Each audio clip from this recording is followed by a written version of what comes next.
Bismillahirrahmanirrahim. Assalamualaikum warahmatullahi wabarakatuh.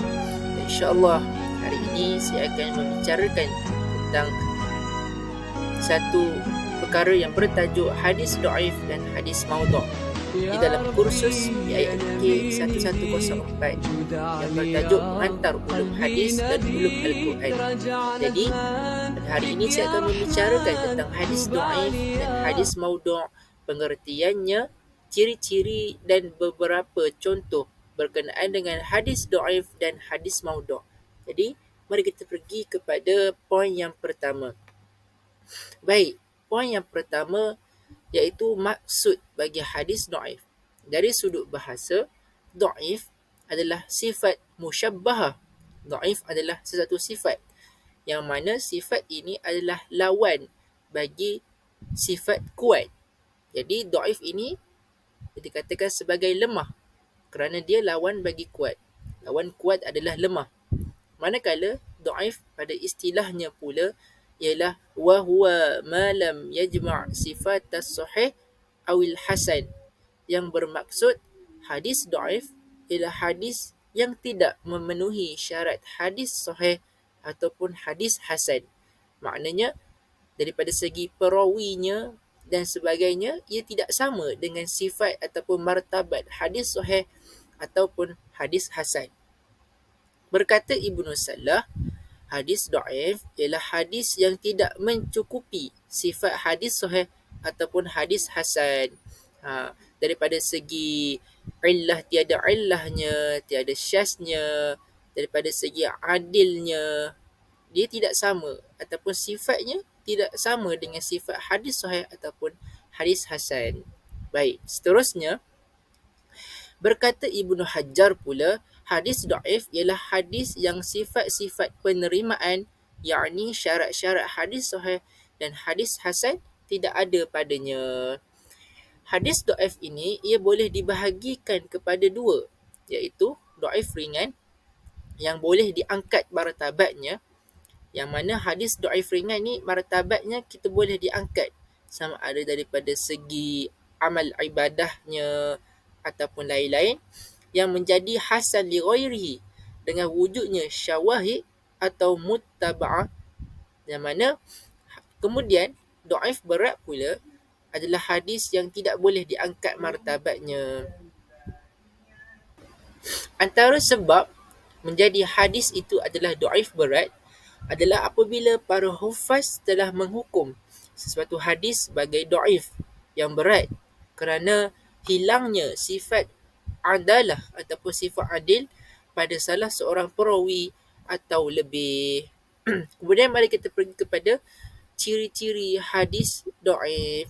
Seperti yang kita tahu tadi, hadis dhaif terbahagi kepada dua, iaitu dhaif ringan dan dhaif berat. Dhaif ringan ni ataupun dikatakan sebagai hadis hasan li ghairi, yang mana dia boleh diangkat martabatnya. Manakala hadis dhaif berat ini diwujud ataupun diadakan disebabkan oleh sifat perawinya yang kurang adalah kurang adil. Jadi apa ciri-ciri hadis dhaif ringan? Ciri-ciri hadis dhaif ringan ini ialah perawinya yang meriwayatkan hadis itu adalah majhul. Majhul ini ialah yakni tidak dikenali. Sama ada perawinya itu tidak cukup alim sehingga kan dia tidak dikenali oleh masyarakat, ataupun perawinya tidak bergaul dengan masyarakat dan selainnya yang menyebabkan hadis itu dikategorikan sebagai dhaif ringan kerana perawinya itu ialah majhul, tidak dikenali.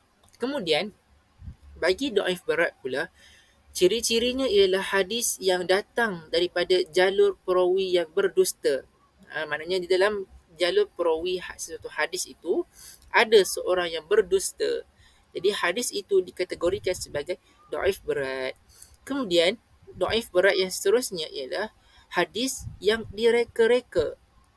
Hadis yang direka-reka dan hadis daripada perawi yang fasik. Jadi apabila hadis itu diriwayatkan oleh seorang perawi yang fasik ataupun hadis itu adalah direka-reka bukan daripada Rasulullah sallallahu alaihi wasallam, maka ianya jatuh di dalam martabat dhaif berat.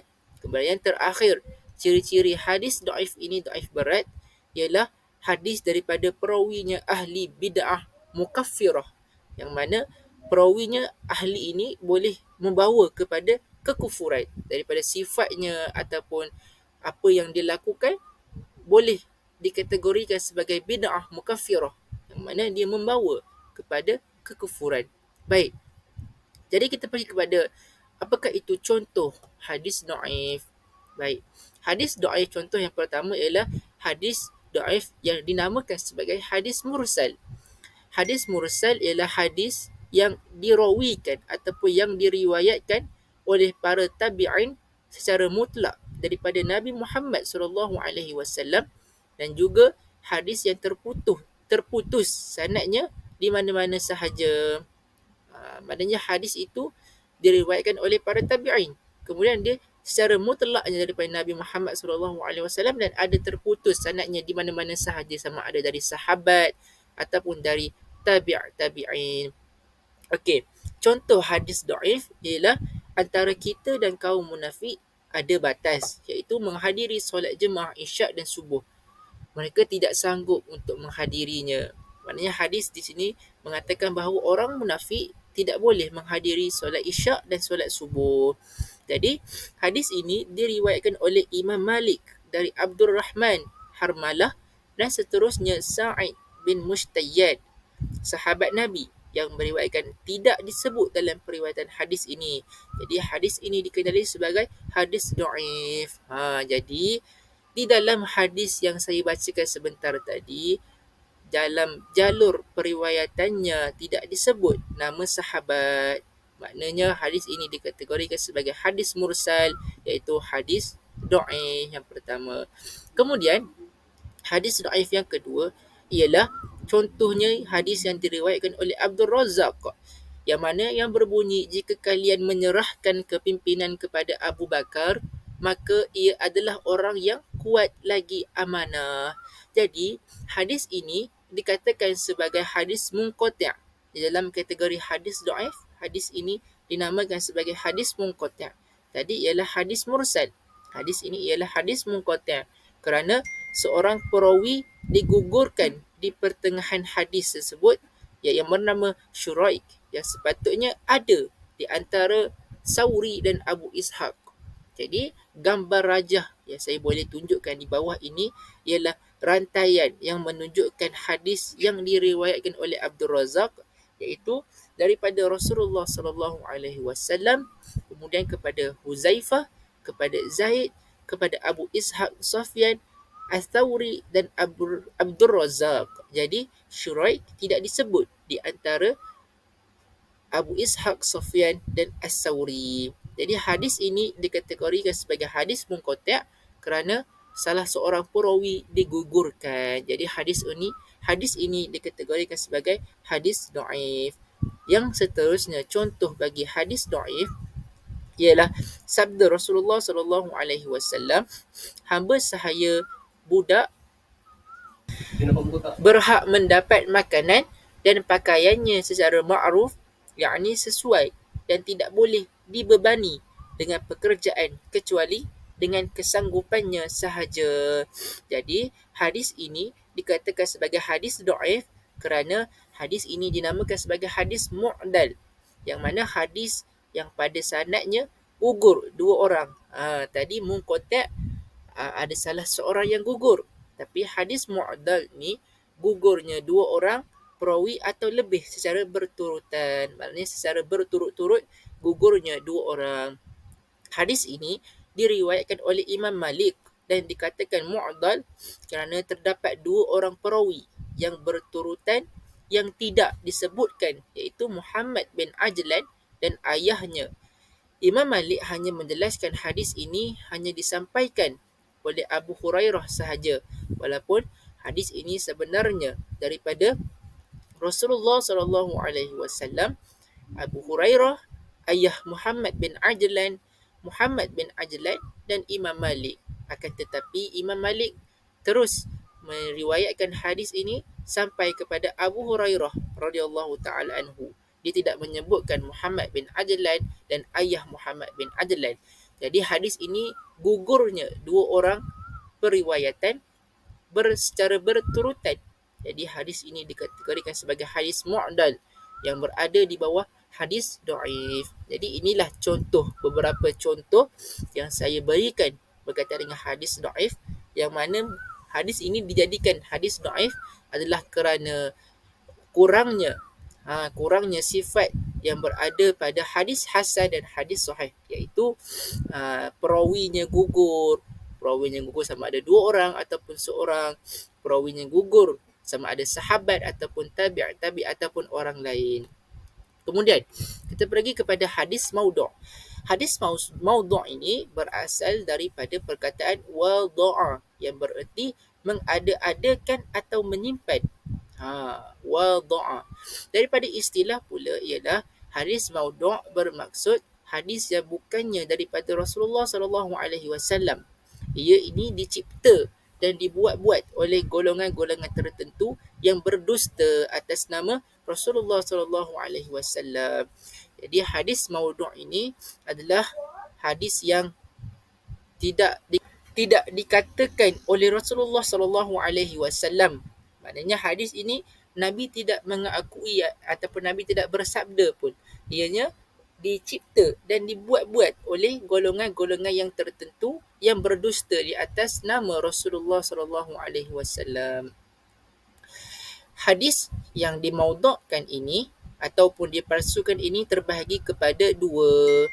Yang pertama ialah ia memalsu atau mereka sendiri sesuatu ucapan itu, kemudian memperakukannya sebagai sabda atau ucapan Nabi Muhammad sallallahu alaihi wasallam.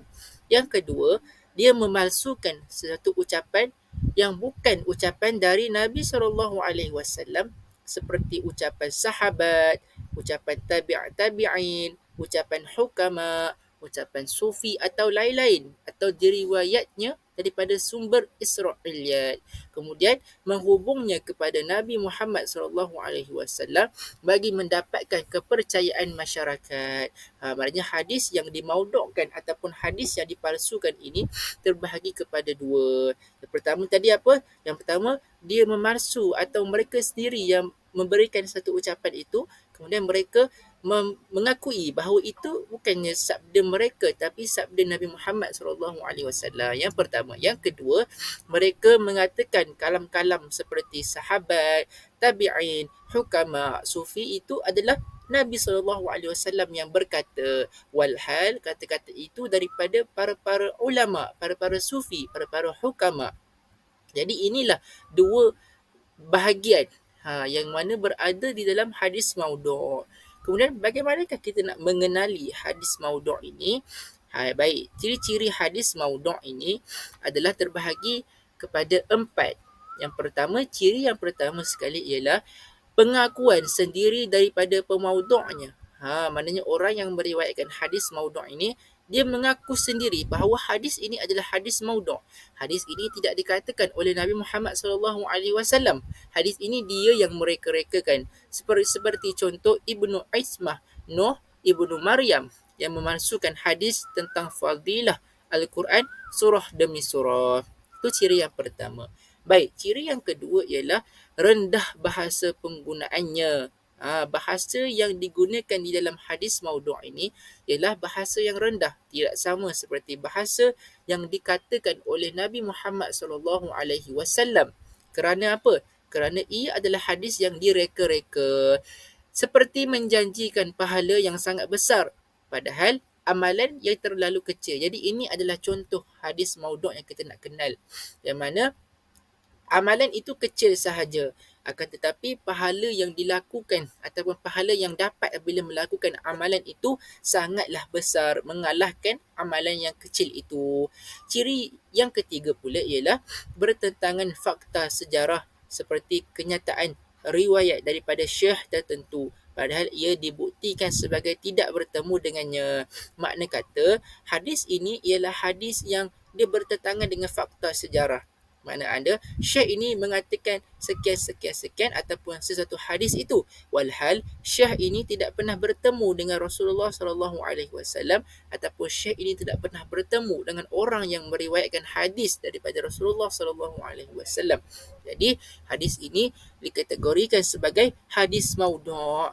Kemudian ciri yang terakhir hadis maudhu' ini ialah hadis ini tidak ditemui di dalam mana-mana kitab walaupun telah diselidiki oleh para ahli muhaddis. Jadi sesuatu hadis itu, apabila kita menjumpa sesuatu hadis itu, kemudian ahli muhaddis iaitu ulama-ulama yang pakar dalam bidang hadis, dia tidak menemui hadis itu di dalam mana-mana kitab, Sahih Bukhari, Sahih Muslim, hadis 40, Arba'in Nawawi dan sebagainya, tidak ada menyebutkan hadis itu. Jadi hadis itu boleh dikategorikan sebagai hadis maudhu'. Kemudian contoh hadis maudhu' yang pertama sekali ialah yang berbunyi, sesungguhnya Allah mempunyai malaikat daripada batu yang bernama Umarah. Pada setiap hari ia turun di atas keldai batu, lalu ia meletakkan harga barang-barang, kemudian naik semula.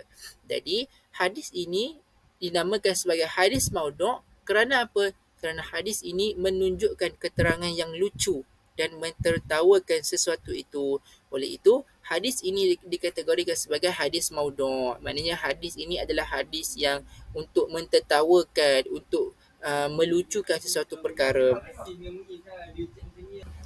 Contoh yang kedua bagi hadis maudhu' pula ialah 3 perkara yang menambahkan kekuatan penglihatan, iaitu mengolah warna hijau, air mengalir dan muka yang cantik.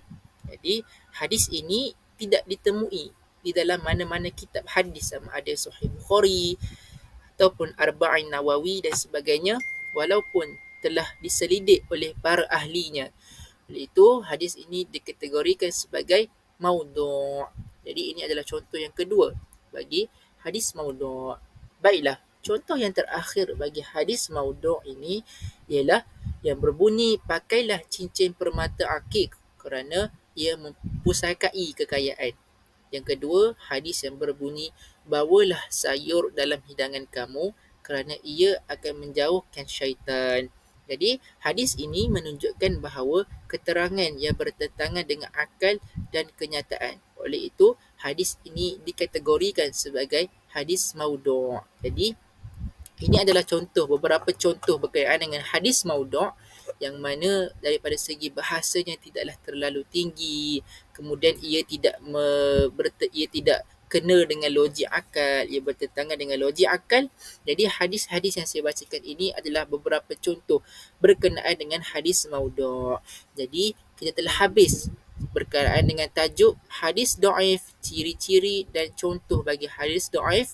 Sama seperti hadis maudhu', pengertian, ciri-ciri dan juga contoh bagi hadis maudhu'. Baiklah, kita pergi kepada seterusnya ialah golongan anti hadis di Malaysia. Apakah itu golongan anti hadis di Malaysia? Golongan anti hadis adalah mereka yang menolak atau meragui hadis atau sunnah Nabi Muhammad sallallahu alaihi wasallam. Walhal hadis ataupun sunnah Nabi Muhammad sallallahu alaihi wasallam ini adalah sebagai sumber kedua syariat Islam selepas Al-Quran. Akan tetapi mereka menolak hadis ini, sedangkan Nabi Muhammad sallallahu alaihi wasallam berkata yang berbunyi, taraktum fikum amrain.